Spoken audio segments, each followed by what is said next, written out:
কাল সন্ধে থেকেই একেবারে তোলপাড় যে খবর, এ রাজ্যে রাজ্যপাল সিভি আনন্দ বোসের বিরুদ্ধে শ্লীলতাহানির অভিযোগ করলেন পিস রুমের এক কর্মী এবং তার সঙ্গে শ্লীলতাহানি করা হয়েছে, তার চাঞ্চল্যকর অভিযোগ আনলেন।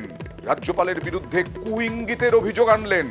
গত মাসের 24 তারিখেও শ্লীলতাহানির অভিযোগ।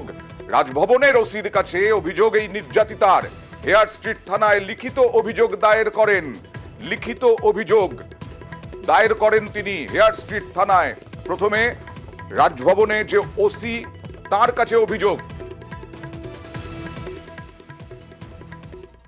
আর তারপরে হেয়ার স্ট্রিট থানায় লিখিত অভিযোগ করেন রাজ্যপালের বিরুদ্ধে। পিস রুমে কর্মরত এই মহিলা, তিনি অভিযোগ করেন এই মহিলা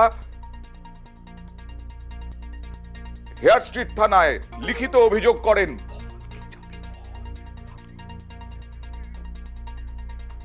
আর মহিলা কি বলছেন দেখুন। কিছু বলবেন? আমার যা বলার আমি আমার যা বলার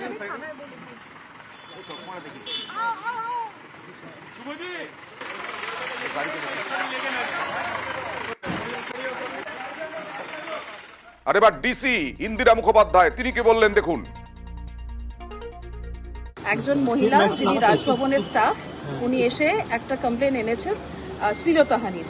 উনি সেই কমপ্লেনটা অ্যারাউন্ড 5টা আমাদের দিয়েছেন, তবে এটা রাজভবনের অফিসে যেহেতু জমা পড়েছিল, সাবসিকুয়েন্টলি রাজভবনে যেটা আমাদের পুলিশের আউটপোস্ট আছে, ওনারা ওটাকে ফরওয়ার্ড করে হেয়ার স্ট্রিট থানাতে দেন।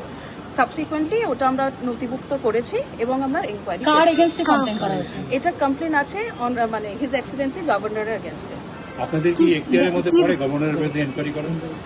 দেখুন, আমরা ইনকোয়ারিটা যেটা আমরা কমপ্লেন একটা এসেছে, যেহেতু শ্লীলতাহানি it is of a sensitive matter, ওটা মহিলা এসেছিলেন, উনি ডিটেলসে আমাদের সাথে কথা বলেছেন।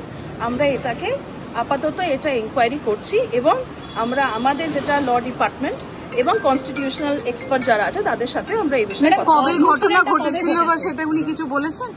ইনসিডেন্ট দেখুন, উনি আমাদের অতি অবশ্যই বলেছেন যে কবে ঘটনা ঘটেছে, তবে সেটা আমরা এই মুহূর্তে আপনাদের সাথে এখনই শেয়ার করতে পারছি না। এর আগেও এরকম ধরনের কোনো ঘটনা ওনার সঙ্গে ঘটেছে, সেই বিষয়ে কি কিছু জানিয়েছেন আপনাদেরকে? দেখুন, উনি আমাদের যেই কমপ্লেনটা দিয়েছেন ওটার মধ্যে উনি একাধিক দিনের উল্লেখ করেছেন। এবার সেটা আমরা খতিয়ে দেখছি। উনি আগে কেন জানাননি সে সম্পর্কে কিছু বলেছেন? ভয় বা কিছু? দেখুন, এটা তো ওনার ডিসিশন, এখানে তো আমাদের পুলিশের ঠিক কোনো বক্তব্য নেই। উনি যখন এসেছেন আমরা নেসেসারি অ্যাকশন নিচ্ছি। আর এই অভিযোগ দায়ের করার পরেই, এই অভিযোগ সামনে আসার পরেই তৃণমূল কড়া ভাষায় আক্রমণ করে রাজ্যপালকে। গুরুতর অভিযোগ, এবং সে অভিযোগ হচ্ছে যে শ্লীলতাহানির। মহামান্য রাজ্যপাল, আর মহামান্য বলবো কিনা জানি না, এবং যিনি এত বড় বড় জ্ঞান দিতেন এবং সন্দেশখালি যেতেন, নারী শক্তিটা কি আর নারী সম্মানটা কি সমস্ত বলতেন, এবং ওয়ার রুম হওয়া উচিত, পিস রুম হওয়া উচিত। আজকে তার রাজভবনে একটি মেয়ে, একটি মহিলা, সে এই অভিযোগ করছে, এবং যে প্রথমবার তার উপর শ্লীলতাহানি নয়, অনেকবার হয়েছে। আমরা অপেক্ষায় রইলাম যে নিন্দা জানাবে কি বিজেপি, নিন্দা জানাবে কি প্রধানমন্ত্রী। আর তৃণমূল আক্রমণের পরেই রাজভবন থেকে বিবৃতি, সেই বিবৃতি দিয়ে অভিযোগ অস্বীকার রাজ্যপাল সিভি আনন্দ বোসের। রাজ্যপাল জানিয়েছেন, সত্য প্রমাণিত হবেই, সাজানো অভিযোগ দিয়ে আমাকে দমিয়ে দেওয়া যাবে না।